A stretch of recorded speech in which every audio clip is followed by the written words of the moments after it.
Olá, seja muito bem-vinda, seja muito bem-vindo. Eu sou Francisco Domingos e você está no podcast Educação em Destaque, nosso programa semanal sobre educação, produzido aqui direto de Brasília. E é um programa com produção de Destaque 61, assessoria e consultoria em educação e comunicação. O nosso programa conta com o apoio de vários parceiros, o que é muito bom e a gente agradece. E a gente quer que você também, que está nos acompanhando aqui, já se inscreva no canal, acione o sininho ali para ser informado sempre que a gente subir um conteúdo novo por aqui. O que a gente faz sempre às sextas-feiras ao meio-dia. Também você pode compartilhar o link desse programa nos seus grupos aí de WhatsApp, nas suas redes sociais de modo geral, para que mais gente possa ter acesso ao nosso conteúdo. E nós agradecemos então aos nossos parceiros, o ATENS, Sindicato Nacional, é o Sindicato Nacional dos Técnicos de Nível Superior das IFES. Temos também o apoio do SimProep, Sindicato dos Professores da Rede Particular aqui do Distrito Federal. Temos ainda o apoio da CONTE, Confederação Nacional dos Trabalhadores em Estabelecimento de Ensino. Temos o apoio da CNTE, Confederação Nacional dos Trabalhadores em Educação.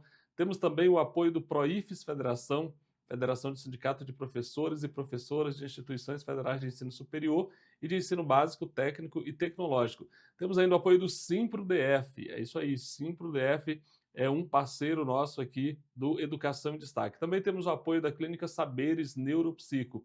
E anuncio, desde o programa passado, que também se somou a gente aqui o Sebrae. O Sebrae que você conhece e que vai acompanhar, então, o comercial do Sebrae que está no ar aí agora. Ei, você que tem umas ideias na cabeça para o seu negócio, o Sebrae tem um recado. Ei, ei, estamos aí pro que der e vier.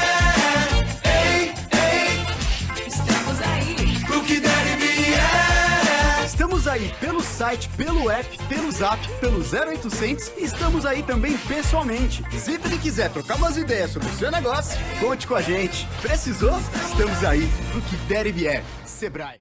Então é isso, todos os nossos parceiros aí você já conhece e você se soma então a esses parceiros compartilhando o nosso conteúdo e se inscrevendo no nosso canal.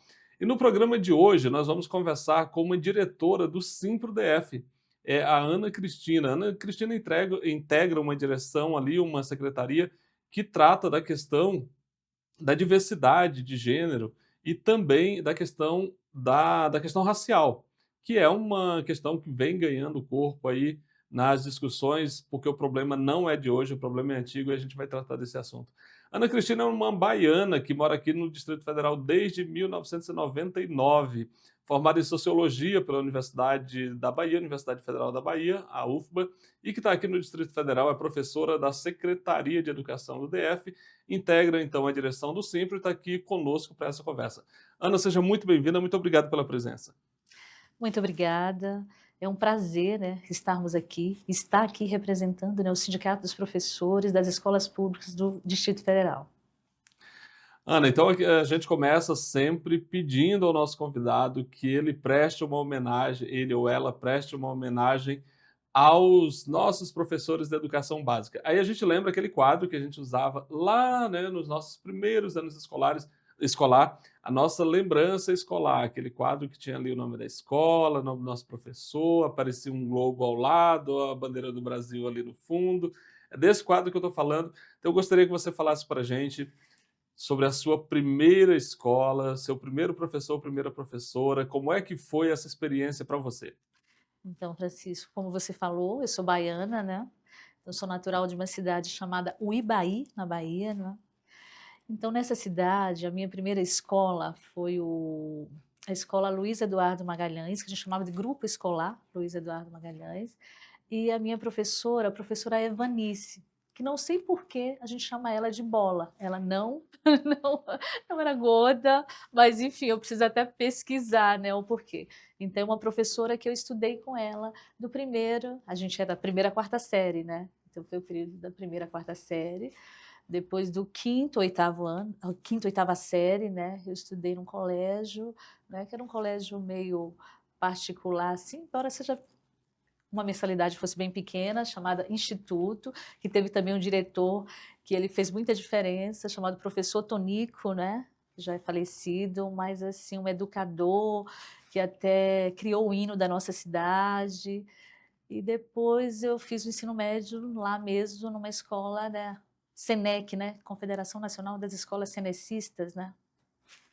Em seguida, aí eu fui para a UFBA, né, Universidade Federal da Bahia, que foi lá onde eu fiz a minha graduação em Sociologia. Ah, que legal. E como é que foi, então, a tua experiência, por exemplo, no ensino médio? Você teve contato com o movimento estudantil já ali? Na universidade, você chegou a conhecer o movimento? Você teve participação? Como é que se deu essa tua relação com o movimento estudantil, se é que existiu?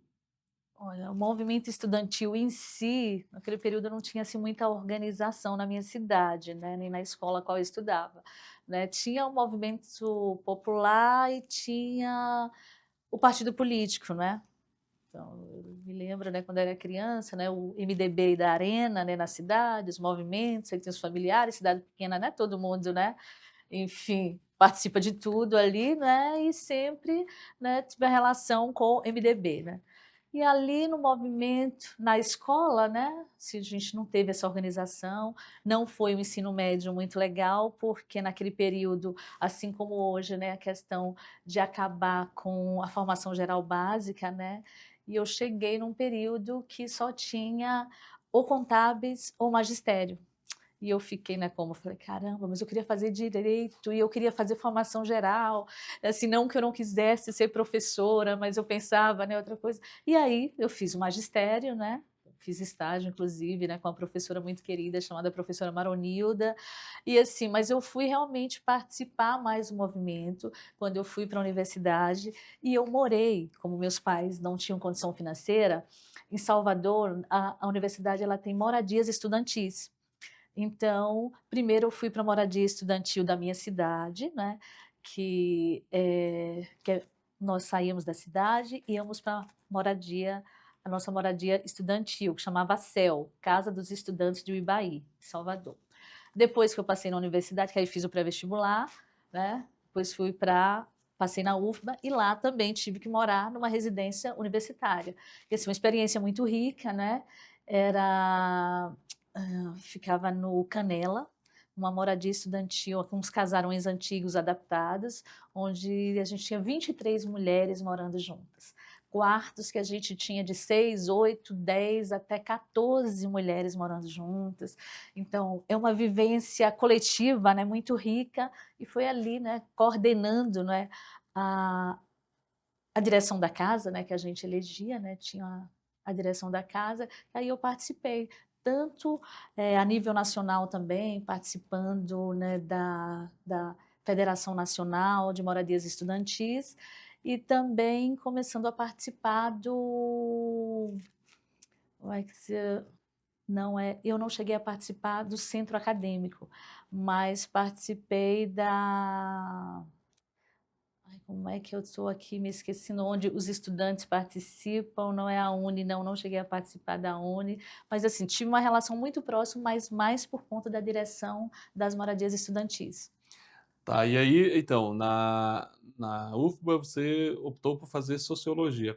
Então, o magistério ali já em certa medida impulsionou para essa licenciatura, né, em sociologia.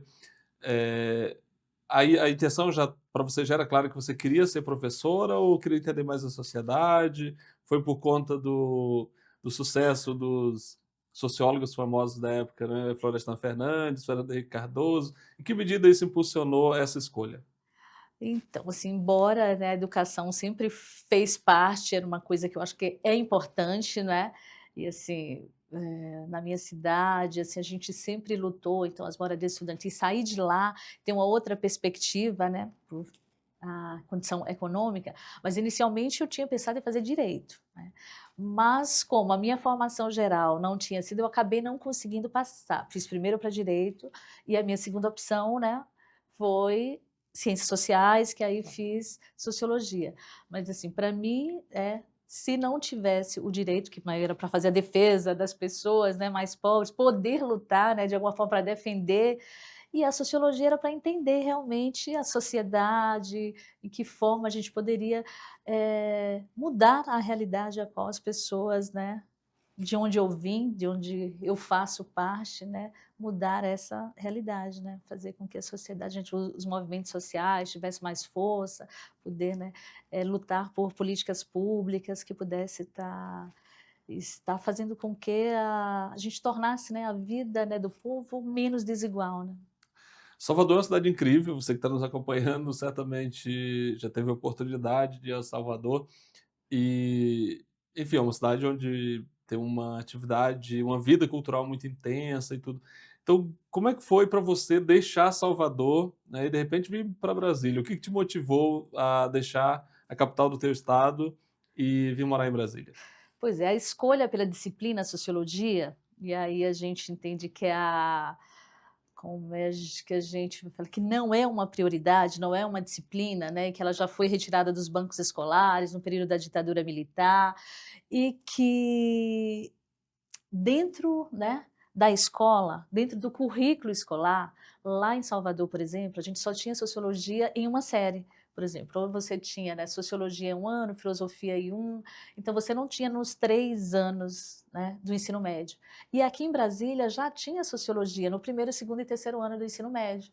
Então, tinha uma perspectiva maior de passar num concurso. Lá estava muito reduzida. Então, foi a busca pela sobrevivência, por ter um emprego, que me fez vir para Brasília. Aí daí você veio para Brasília em 1999, no início do ano 2000. Quando que você presta concurso para entrar na Secretaria de Educação do DF? Então, quando eu vim, ainda não tinha, foi em 99, eu cheguei, não tinha o concurso, então tive que sobreviver, trabalhar, né, fui morar na casa de uma amiga, e aí, em 2000, teve o concurso, e aí eu tomei posse, né, meu aniversário é 15 de fevereiro, em 16 de fevereiro eu tomei posse, 16 de fevereiro de 2001, né, na Secretaria de Educação. Ah, um bom presente. E tá aí até hoje. E aí, em que momento você descobre o Simpro? Porque entrou na Secretaria de Educação, já filiou ao sindicato ou levou um tempinho? Como é que foi essa descoberta do sindicato? Não, então, quando a gente já, né, como eu já vinha lá da luta, né, nas moradias universitárias, então já tinha essa consciência e essa consciência de classe, né, que por melhor que seja o patrão é sempre o patrão e o trabalhador tem que se unir. Uhum. Então, eu acho que a data da minha filiação deve ter sido 1 ou 2 dias depois da minha entrada, né, porque normalmente o sindicato faz uma recepção aos novos filiados, né? E ali mesmo a gente já toma posse e a gente já se filia. Então, para mim, foi uma entrada quase que automática, né? Eu entrar na secretaria, filiar o sindicato dos professores por entender, né, a importância de estarmos fazendo a luta coletiva, né? Mas estar filiado significa estar militando. Como é que foi a militância? Como é que você descobriu a militância Então, sindical? a minha primeira escola foi o Centro de Ensino Médio 414 da Samambaia, né? Então, aqui no Simpro, a gente divide, né, os diretores por regiões, né? Então, lá já tinha os diretores que visitavam as escolas, né? E, assim, visitar as escolas, aí você já passa a ter contato, e aí naquele período, né, a gente saiu lá do governo Cristóvão, né? E aí no governo Roriz, eram muitos embates, muitas disputas, muita luta, né, para conseguir, e assim tinha bastante paralisação e a participação, né, nas atividades, nas greves, a participação como delegada sindical, e aí isso foi quase que imediato. Eu lembro que tinha um professor, né, que também era muito atuante na minha escola, eu não posso deixar, que é o professor Davi, um professor de história que também ajudava ali a organizar, não só a luta enquanto trabalhadora, mas o movimento estudantil. Então a gente incentivava muito os estudantes a estarem organizados. A professora falou aqui de Samambaia, que é uma região administrativa aqui do Distrito Federal, e que ali no início dos anos 2000 ainda era uma região muito carente, né? Precisava de asfalto, não chegava água atrás das casas, tinha muita poeira quase que o ano todo, lama no período chuvoso. Então é nesse ambiente aí que vocês começam essa atuação. Nesse ambiente não era um ambiente tranquilo, a questão política, né, é muito acirrada, né? O azul e o vermelho, né, são as cores assim, ou você estava de vermelho, você já era, né? Se o carro tivesse um adesivo ali, já era, se bem que naquele período eu não tinha carro também, né? Foi o período que a gente estava entrando. E mas tinha muita organização popular naquela região, apesar, mas muito incipiente, devido ser a área, não tinha distribuição de lotes, né? Aham. Então ali havia aquela dívida, né? Então difícil organizar o pessoal, né? Que é muito honesto, né? O povo pobre honesto, mas eu recebi um lote do governador, como é que eu vou ficar contrário ao governador? Então a gente precisa, né? A honestidade do povo, né? Porque assim, a gente Uma gratidão que durou anos, né? muitos anos, né.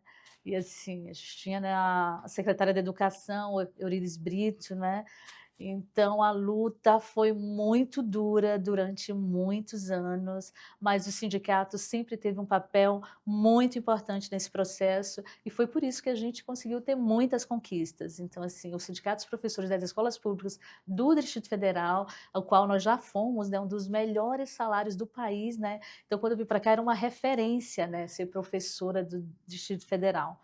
Lamentavelmente, hoje a gente não está numa condição muito tranquila, né. Nós, sempre nunca fizemos parte daquelas lutas, do piso nacional, Vocês sempre estiveram acima desse. sempre tivemos acima do piso.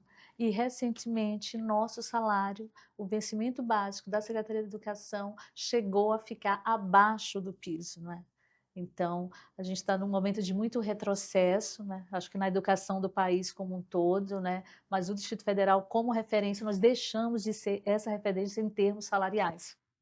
E vocês como sindicato, então, considerando que a realidade é essa de, o salário não nem de longe, se comparar com o que vocês já tiveram aí no passado, o que está faltando? Está faltando luta do sindicato? Os professores não estão se unindo? Tem pressão, não tem pressão? Como é que está isso? Olha, eu acho que a conjuntura política a nível mundial, a conjuntura nacional, né, que nós tivemos, eh, períodos, né, de muitos retrocessos, aí a gente vem tem a reforma trabalhista, a reforma da previdência, teve o golpe aí de uma presidente eleita, aí a gente entra num governo, não é, extremamente conservador e que não valorizava a educação, né, então, a nível nacional, e aqui no Distrito Federal também, né, porque a gente sai do governo Hollenberg, qual tivemos um plano de carreira, né, no período bastante exitoso, lá em 2012, né, e depois a gente vem para um governo, desculpa, o governo Agnello, pelo amor de Deus.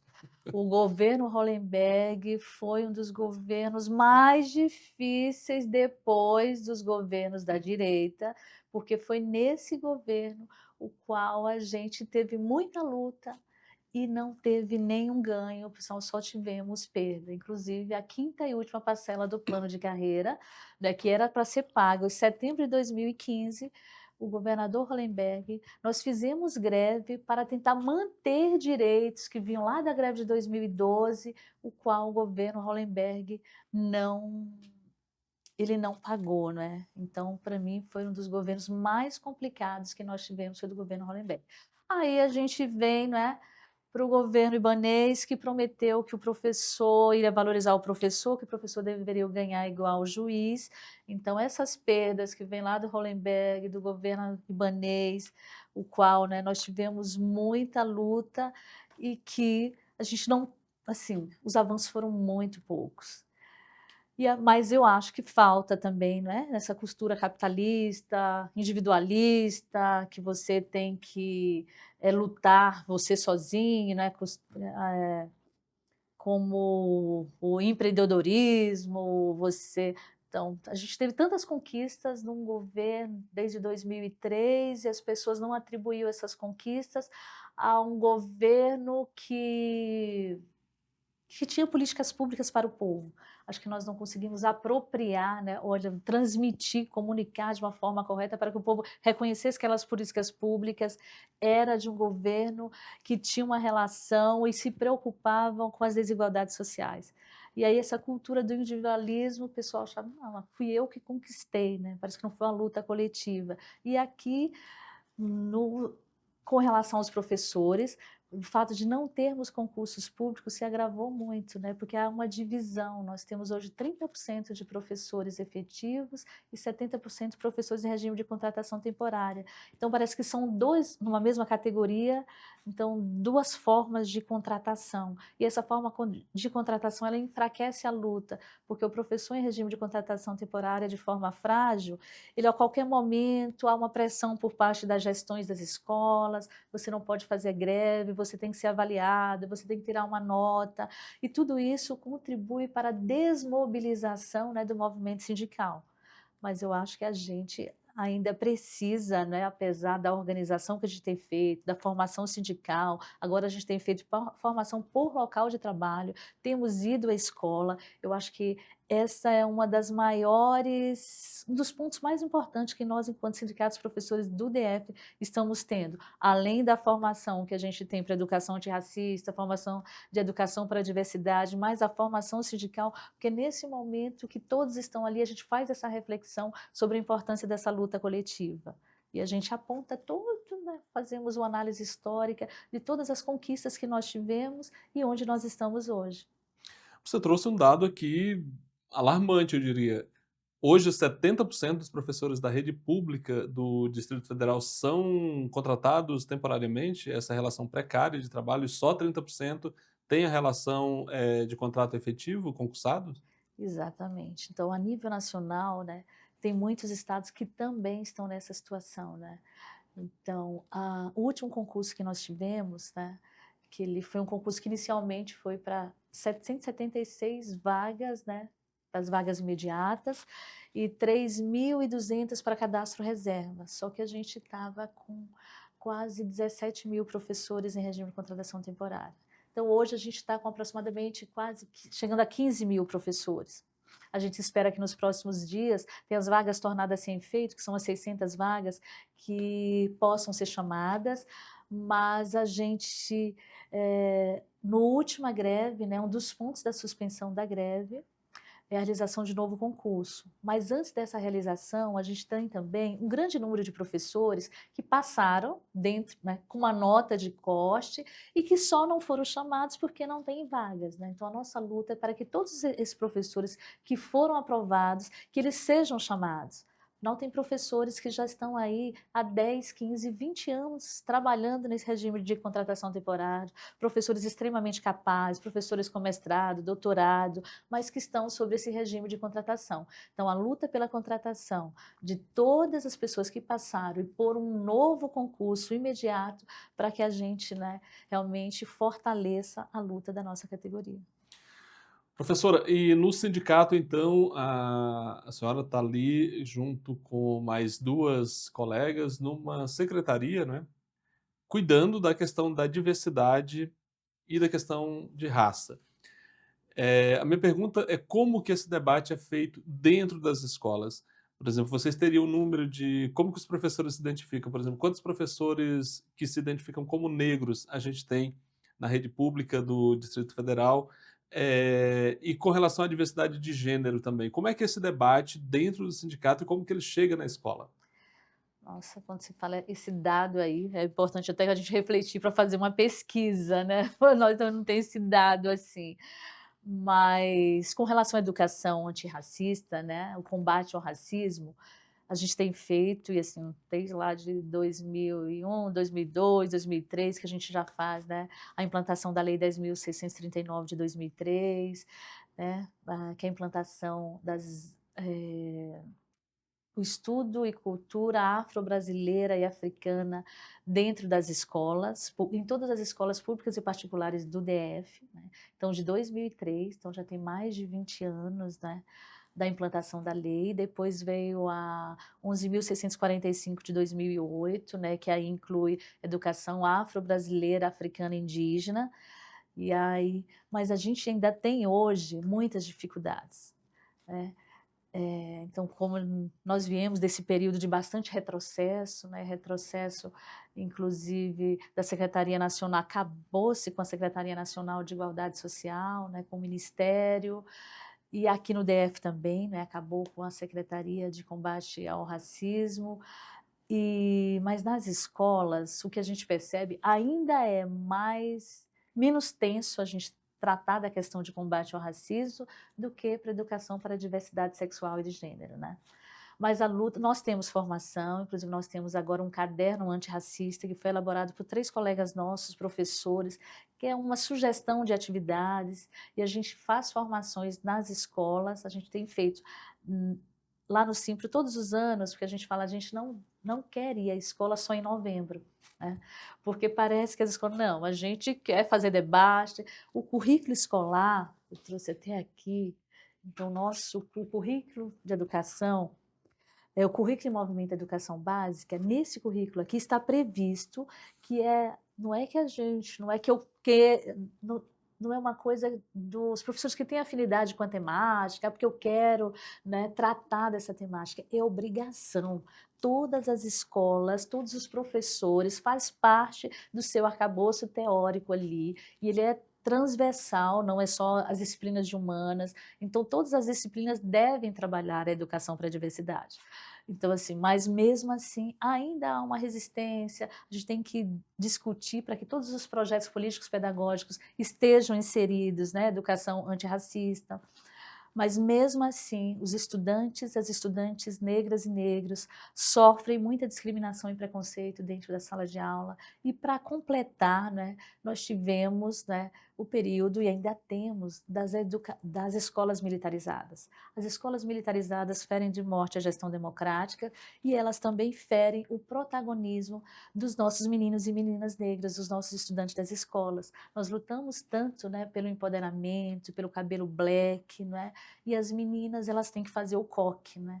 E para fazer o coque todo dia de um cabelo crespo, não é nada tranquilo. Você tem que prender o seu cabelo, que a gente lutou tanto para soltar esse cabelo. E os meninos, de forma muito mais cruel, porque as meninas ainda, né, conseguem amarrar os seus cabelos. Os meninos, eles têm que cortar os seus cabelos.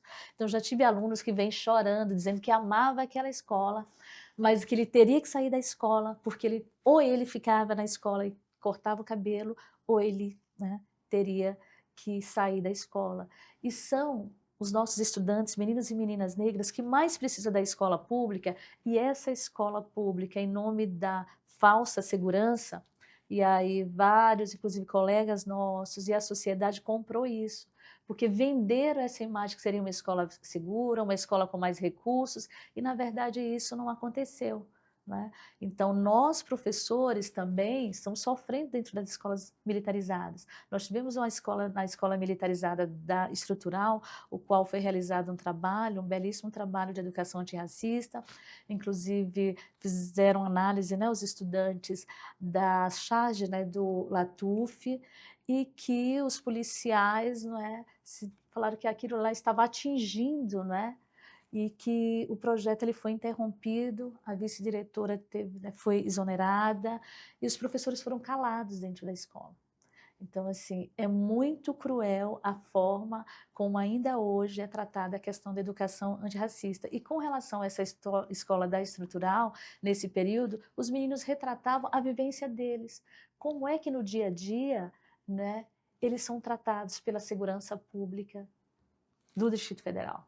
Era só um retrato ali do dia a dia dele nas escolas. Então, assim, a escola resistiu, né? Mas, né, fizemos vários atos na escola, em outras escolas, mas, lamentavelmente, a gente acabou, eu acho que valeu a luta, e a luta ela vale sempre, né? Mas naquele momento, o Latuf esteve lá na escola, ele veio de lá, visitou a escola, viu o trabalho, e esteve conosco, né, fazendo parte dessa luta, mas que a gente sabe que a gente precisa acabar com a militarização das escolas, não só no DF, mas no país inteiro, a nível nacional, né? O atual governo, ele acabou com as escolas, mas os governos estaduais, como é o caso do governo ibanês aqui no DF, continuam implantando, né, esse modelo de escolas. Para você que está nos acompanhando, só um registro, a Estrutural a que a professora se refere é também uma região administrativa, aqui do DF, exemplo de Samambaia, que eu falei antes, só que essa fica mais próxima do plano piloto, que é a região mais conhecida, né, que você vê na televisão todos os dias. Então, a Estrutural é uma região administrativa bem próxima do plano piloto, mas é uma região extremamente carente, uma das mais, está entre aí as mais carentes aqui do DF. E lá, então, aconteceu esse episódio de uma escola com essa gestão militarizada acabar impedindo que um projeto que discutia essa questão toda mesmo do racismo pudesse continuar. E a vice-diretora, que estava à frente da coordenação dessa iniciativa, acabou sendo exonerada, não é? O que reflete um pouco dos ânimos, do espírito, enfim, que conduz à gestão aqui do Distrito Federal. Professora, para vocês do sindicato, existe essa secretaria, vocês fazem essas formações, vocês se apropriam dessa temática toda. E dentro da Secretaria de Educação do DF, como é que é isso? Vocês têm uma ressonância na secretaria ou vocês fazem o trabalho à revelia da Secretaria de Educação? Olha só, a gente tem uma escola, na escola de formação, que é a EAP, né? Que são nossos colegas professores que também, né, trabalham lá. E tem alguns cursos, né? Tem tido alguns cursos, mas que a gente ainda vê que a nossa categoria, como a sociedade como um todo, né? Que você precisa se inscrever, você precisa, né, ter afinidade, como é que eu vou dizer assim, dessa pauta, né, de você que você entenda que essa é uma pauta importante, que você precisa estudar, que nós, enquanto educadores e educadoras, estamos estudando o tempo inteiro, né? Então, nós precisamos fazer com que a nossa formação, a gente se atualize mais, as legislações, e nem sempre esses professores, eles vão até a EAP para fazer os cursos, né? Mas, e aí a gente acaba indo à escola, a gente entende que deveria ter uma prioridade maior com relação a esse curso e com relação que eles de fato também fossem, se não fosse até as escolas, que pelo menos fossem até as regionais de ensino, né? Porque a gente tem, cada cidade, né, tem as suas regionais de ensino, que esse curso fosse até lá, que aí ficaria mais próximo, né, para que a gente pudesse fazer esse trabalho. E também que nos projetos políticos pedagógicos, né, ao receber esses projetos, que eles pudessem fazer esse acompanhamento melhor para que as escolas, né, estivessem de fato implementando a Lei 10.639 e a 11.645. Então, acho que por parte do Estado, por parte da Secretaria de Educação, eu acho que ainda há uma falha nesse sentido, né, de não dar a prioridade necessária à discussão sobre essa pauta, né, na verdade, nessa área, né, que precisa ser melhor acompanhada. Bom, pelo que eu entendi, a senhora está dizendo que o governo até disponibiliza a formação, mas não estimula a participação dos professores a que recebam essa formação. E o que, evidentemente, se reflete em sala de aula, né? A senhora falou aqui que há muitos casos de racismo dentro das escolas. Como é, então, que vocês, como sindicato, como é que vocês lidam com uma situação que acontece entre os estudantes? Porque eu imagino que seja muito frequente. Como é que é essa relação? Então, a gente tem os dois aspectos, né? A gente tem o racismo, né, entre os estudantes e a gente tem o racismo, não é, entre os trabalhadores, né, como parte da sociedade como um todo, né? Nós temos, né, os professores da nossa categoria, professores e professoras negros, né, que também sofrem dentro da sala de coordenação das escolas e sofrem também, não é, dentro da sala de aula. A gente sabe que criança, não é, com relação, ela precisa ser educada, ninguém nasce racista, ela chega na escola e na escola, né, se ela não tiver uma orientação, uma formação, assim como em casa e na sociedade, e aí vai se construindo, como é que eu vou falar, uma forma de você tratar os outros de maneira diferenciada, né? Então, desde que, quando eu entrei, né, tinha a rainha do milho, o rei da pipoca, o menino e a menina negra, ele nunca conseguiria ser, né, a rainha do milho nem o rei da pipoca. Então, você ter referenciais negros, você contar, né, histórias infantis, e que nessas histórias infantis tenha heroínas, tenha reis, rainhas, né, tenham personalidades que sejam referências para os meninos e as meninas negras, nos livros didáticos, nos paradidáticos. Então, eles cresceram sem essas referências. A gente lembrar até os programas infantis, a Xuxa, a Angélica, mesmo que oxigenadas, né, eram sempre, né, loiras. Você vai no médico, sempre era devido à questão da formação. Então, acho que tem que investir nessa formação desde cedo, e para isso a gente tem que ter esses professores preparados. E para combater esse racismo, o professor, né, ele não pode se omitir, né? Porque a gente vê ainda hoje, se a gente chega no centro de educação infantil, numa escola classe, e aí, como você vai na biblioteca, ainda há os contos de fadas, né? Aí a Bela Adormecida, Cinderela, são sempre as princesas loiras. A gente precisa trazer, e nós temos já muitas produções inclusive de nossos colegas da rede, né? Eu sei que a gente tem um livro Lápis Cor de Pele, o do Marcos Reis, que ele tem outras publicações muito interessantes. Digo isso que são colegas nossos de rede que tem produção, mas temos várias outras produções, mas a gente precisa ter esses materiais didáticos em sala de aula para que o estudante ele possa pegar esse livro, para que possa contar essa história, para que ele se veja e para que os outros o vejam que somos todos iguais, né? E aí para a gente crie, para que a gente não chegue a ter na escola situações em que o colega negro, né, os meninos e as meninas negras, eles sofram com isso, e esse adoecimento, a depressão, porque você acaba não tendo essa referência e você é discriminado em sala de aula, como se você é convidado a meio que sair, é como se aquele espaço não te pertencesse, né? É um espaço que é de brancos, então se eu tenho um cabelo black, se eu estou ali com o cabelo, então o outro já vê de maneira, e desde pequenininho a gente precisa estar investindo, por isso que a gente tem ido à escola, só que a gente não dá conta, né? São mais de 60 escolas, somos 39 diretores, esse é o papel do Estado, e o nosso professor é exigir que realmente haja essa formação, mas a gente tem tentado. E com relação aos professores, né, a gente tem feito, né, atividades de combate ao racismo, justamente para que nós temos um coletivo para que a gente faça essa discussão, para que os professores também se sintam fortalecidos, porque ao mesmo tempo que a escola também não faz esse trabalho, então ele também sofre com relação aos estudantes, né, porque às vezes há situações, né, de embates, né, o professor, ou a questão da nota, alguma questão ali, né, dentro da sala de aula, e o professor também ele sofre essa agressão, né? E os professores, o nível de adoecimento dos professores já é muito grande devido à sobrecarga de trabalho, e dos professores e das professoras negras é maior ainda, né? Então a gente tenta mediar, racismo é crime, né? Não é brincadeira, não é mimimi, não é piada, e a gente precisa tratar dessa forma.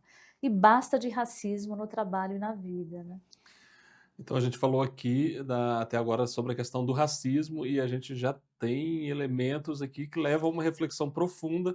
Imagina, a situação das escolas militarizadas e como que elas se relacionam com o racismo. Aqui a gente viu um depoimento que, no mínimo, choca. Saber que um estudante, um jovem, né, a pessoa está chegando ali na juventude, tem que trocar de escola porque entre a escola que ele gosta e o cabelo que é dele, ele vai optar pelo cabelo dele. E assim, ele acaba tendo que trocar um ambiente onde ele construiu parte da sua vida. Então, esse é um relato que eu acho que é muito forte dessa realidade que a gente está enfrentando. Mas, se isso é dramático, e nós temos uma situação que eu imagino que seja ainda mais dramática e que eu quero aprofundar aqui, que é a questão da diversidade de gênero. Ah, por exemplo, como é que vocês se relacionam? Existe na rede professores, por exemplo, travestis.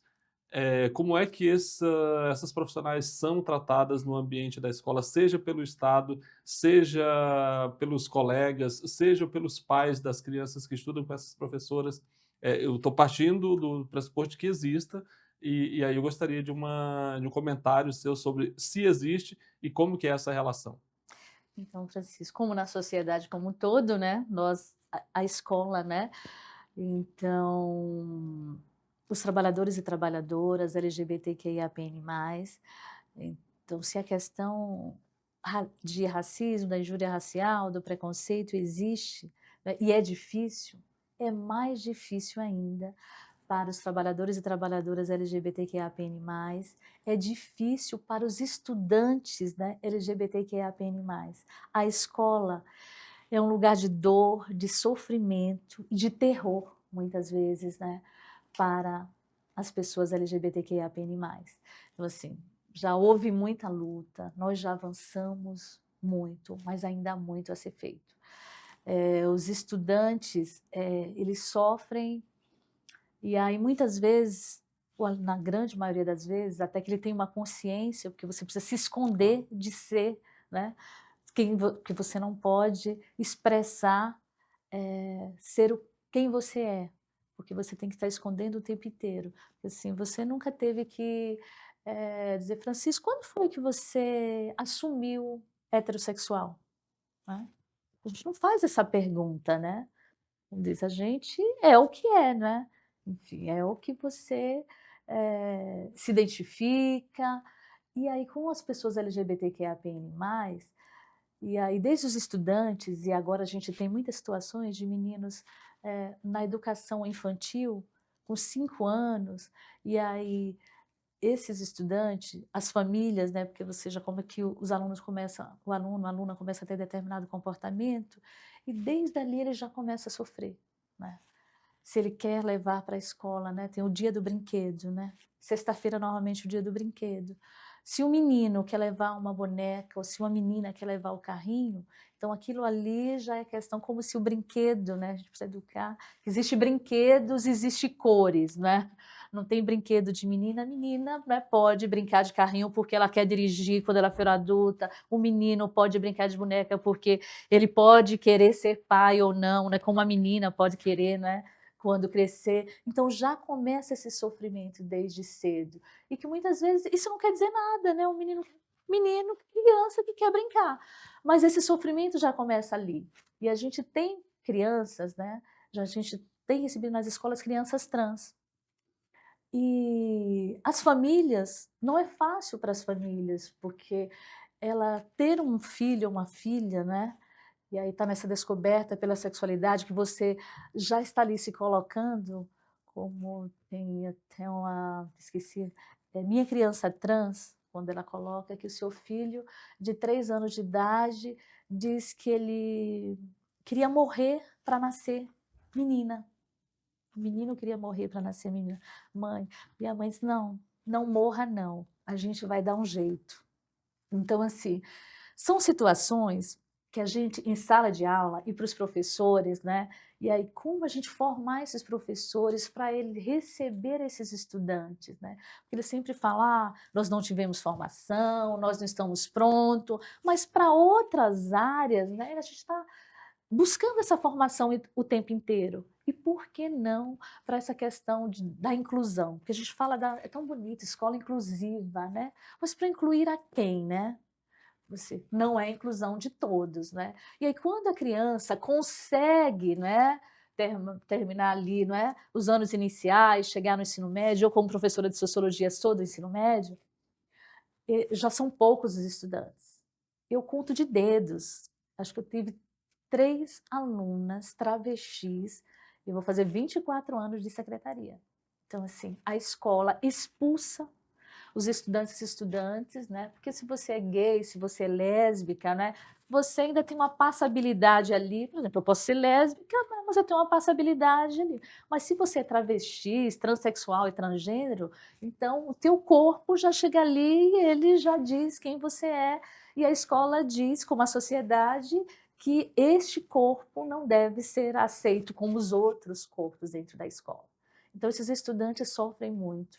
E assim, Então, pelo que você está dizendo, desculpa te interromper, mas assim, a escola, tal como a gente tem hoje, ela não aceita o corpo travesti, a escola não é um lugar para esse corpo, é isso que você está dizendo? A escola não é um lugar. Nós tivemos professoras que passaram pelo processo de transição, né, transexual, e assim, e por incrível que pareça, né, os estudantes, apesar de tudo, não é, mas eles ainda conseguem lidar de uma forma mais tranquila.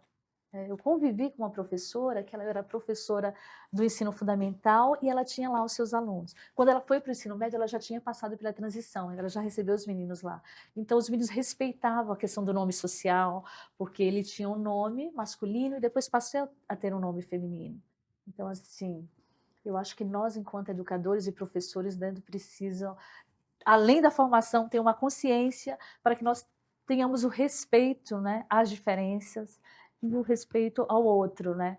Porque tem colegas professores que o nível de adoecimento começa desde a questão do nome social, nome morto, né? Que a gente aceita. Existem normativas, né? Tem a resolução número 1 de 2018 do Conselho Nacional de Educação, o direito ao nome social, e aí a gente tem os estudantes, mas só a partir de 18 anos, e a gente tem que ir além das legislações, porque, por outro lado, os estudantes que eles são menores de idade, ele tem o Estatuto da Criança e do Adolescente, que tem que proteger esse estudante. E se a família ela não vai à escola, e muitas vezes ela também não aceita, né? Porque os estudantes, as pessoas LGBTQIA+, elas são humilhadas dentro de casa, já começa a não aceitação, na rua ela é humilhada, agredida, no mercado de trabalho, né? Você não consegue ter entrar no mercado de trabalho. Então, há dificuldades em todas as etapas da vida. Mas lá, o nome social. Já é uma legislação já há muito tempo que ela está colocada aqui. Não era questão nem para a gente estar mais discutindo isso. Mas ainda há por parte, né, tanto da escola, as dificuldades dali das normativas. É uma coisa simples, é só colocar ali na frente do nome civil, colocar o nome social. Você, eu vou esquecer. Não, escreva ali na frente, o administrativo, né, os outros professores, colegas, para não esquecer do estudante em sala. Quando eu digo ir além, é porque o estudante que está lá com 14, 15, 16 anos, que você, né, às vezes já está ali num processo que você já usa maquiagem, enfim, que você quer ser chamado pelo nome que você se identifica, né? Pelo nome que você quer ser chamado. E que já é um direito, né? Que já é um direito. Mas aí, nesse caso, legalmente, a gente só está lá pela lei 18 anos. Quando eu digo que a gente tem que ir para além da lei, mas que a gente tem que ir por outra lado. Mas não há uma lei que prevê o nome social para menores de 18 anos. Mas tem o Estatuto da Criança, que, por outro lado, diz que a gente tem que proteger esses estudantes. Porque se a gente não proteger esses estudantes através das outras legislações, como o Estatuto da Criança e do Adolescente, essa criança, né, ela vai começar adoecimento, a depressão, mutilação, automutilação, suicídio. Para você ter ideia, o índice de infecção urinária. O uso simples, né, que a gente tem, dando a necessidade básica de irmos ao banheiro. Tem estudantes que eles saem de casa, eles vão ao banheiro. Eles não estão, imagine, num período desse, numa seca, no Distrito Federal, como no país como um todo, mas enfim. E você deixar de tomar água porque você não pode usar o banheiro. Porque o banheiro não é o espaço seguro para você usar. Então, e quando a gente fala, não, vocês querem o banheiro... Como é que fala? A questão da ideologia de gênero, que a gente quer o banheiro. Não, a gente quer simplesmente um espaço seguro. Banheiro individual. Se você tem um banheiro... Nas nossas casas, ninguém tem diferenciação de banheiro. Faça um banheiro individual nas escolas, uma coisa simples. Vai ter aqueles banheiros assim, abra as portas, abra para todo mundo e tem um espaço de lavar as mãos e um banheiro. A gente, né, deixaria de ter esse problema se a gente se preocupasse com o outro, né? Que é uma questão muito simples e a gente espera, né, na nossa pauta de reivindicação, ainda bem que a nossa última, que a gente faz o estudo constantemente da pauta, e a gente já conseguiu incluir isso numa assembleia, né, de discussão de pauta, colocar que os banheiros devem ser banheiros individuais, que aí resolve esses problemas. Tem um nome que agora eu esqueci, que as pessoas chamam, que parece que a gente quer transformar a escola, não é um banheiro para todo mundo, mas esqueci que tem escola, inclusive, que a diretora ela foi exonerada porque ela colocou banheiro unissex, acho que alguma coisa assim, eu estou tentando lembrar aqui, mas é que já deu muita polêmica com relação à questão do banheiro, mas é uma coisa muito simples de resolvermos na escola e que a gente pode, né, fazer com que seja de fato uma educação, uma escola inclusiva e não uma escola que expulsa, né, os estudantes LGBTQIA+, quando a gente vê aí assim, quantos professores a gente tem, né? Então, ainda a escola, a educação ainda não é um espaço de formação para que os professores e professoras possam escolher essa profissão. Porque para o professor também não tem esse banheiro individual. Eu já tive uma colega travesti que, assim, eu falei, gente, é muito mais difícil para ela, porque eu não uso maquiagem. E para ela ter esse tempo, calor, você tem que retocar, como mulheres que, né, vão trocar maquiagem, ela queria um banheiro, um espelho, que ela se sentisse bem, mas se ela vai no banheiro, né, um banheiro masculino, para estar lá, né, refazendo a sua maquiagem, tipo, há um estranhamento por parte dos homens. Aí, para lutar, para que ela utilizasse o banheiro feminino, as professoras não se sentiam seguras por uma colega de trabalho usar o banheiro. Então, a gente ainda precisa discutir muito, avançar muito. E assim, hoje, hoje e amanhã, né, 27 e 28, a gente está realizando o seminário. O nome do seminário é Educação para a Diversidade em Tempos de Resistência. Já estou adiantando aqui, ó, em tempos de resistência. Mas é que nós passamos por um período de tantos retrocessos, né? Assim, nós resistimos, né? Mas, como eu costumo dizer, a gente saímos do inferno, mas não chegamos ao paraíso. A situação ainda está extremamente difícil, né? E aí nós temos agora também, já iniciamos, já desde o ano passado, a discussão do Plano Nacional de Educação, Plano Distrital de Educação. Então, naquele período que a gente não poderia colocar, não ter no plano, no nome gênero, né? Gênero literário, não pode, gênero alimentício, não pode, porque a palavra gênero foi proibida, né? A palavra está cancelada. Cancela, pois a gente espera que nesse momento a gente possa usar essa palavra. E quando eu estava falando aqui, né, a gente precisa até atualizar a nossa bandeira. Então, o nosso sindicato, ele tem, né, a Acho que vai ter que bandeira levantar um pouquinho a bandeira, senão não vai aparecer ali, né? aqui, né? A bandeira. Precisamos atualizar ainda, né? Tem mais cores aí que foram inseridas. E aí nós temos um coletivo, criamos o coletivo, né, LGBTQIAPN+, do sindicato. Inicialmente, nós começamos com o grupo Prosas pela Diversidade, né? Quem parecia, não, a gente vai estar conversando sobre diversidade. Depois foi gente lá que achava que não tinha nada a ver, porque prosas, né, diversidade. A gente achava que até questão de literária e tal.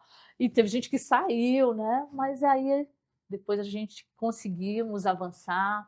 E no último Congresso Nacional da CUT, né, foi criada, né, a Secretaria Nacional LGBTQIAPN+, da Central Única dos Trabalhadores, a qual o meu sindicato é afiliado.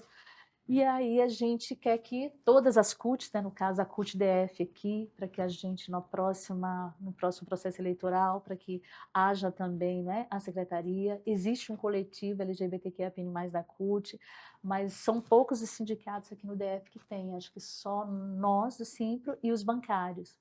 Mas, assim, fez muita diferença a criação do coletivo. A gente tem conseguido fazer alguns debates muito produtivos, no sentido de organizar, né, as pautas, e da gente esteja discutindo e fortalecendo os professores e professoras LGBTQIAPN+.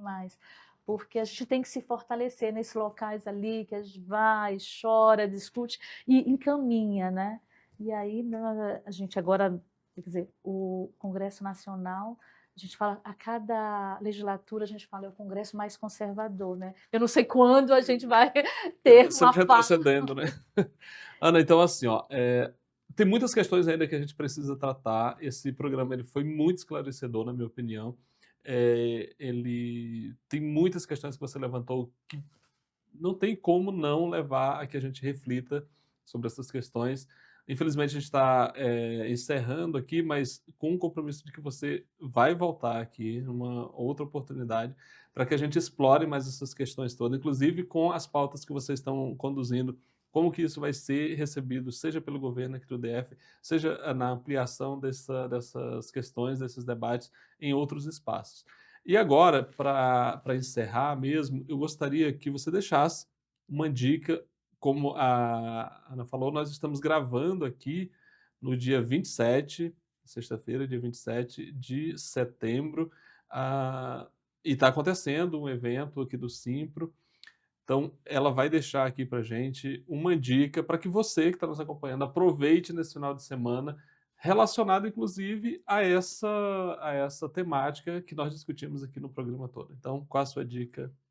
Então, eu tenho um livro, né, que assim, é um livro de um colega nosso da rede, né, um professor, professor Leonardo Café, que vai estar conosco, né, que discute, que ele fez um trabalho de pesquisa na dissertação de mestrado sobre um projeto que ele realizou em uma escola. E o nome do livro é A Gente Só É e Pronto.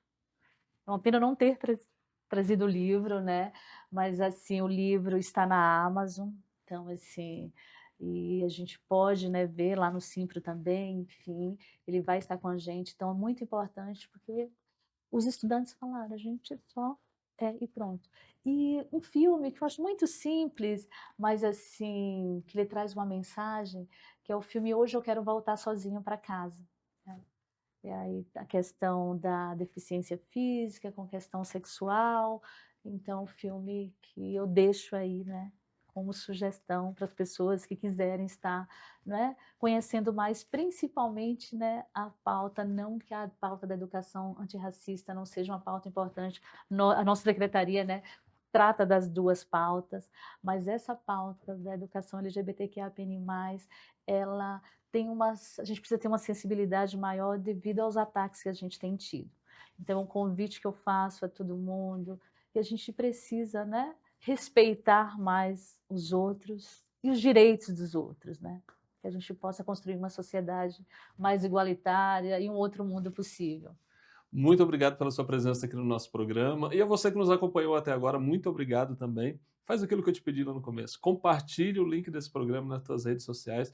Faz com que o maior número possível de pessoas possa ter acesso a essas reflexões que você pôde, né, presenciar aqui, você pôde receber nesse programa. Então, compartilhe isso aí. Eu agradeço mais uma vez aos nossos parceiros, ao ATENS Sindicato Nacional dos Técnicos de Nível Superior das IFES, um obrigado ao PROIFES Federação, Federação de Sindicatos de Professores e Professoras de Instituições Federais de Ensino Superior e de Ensino Básico, Técnico e Tecnológico.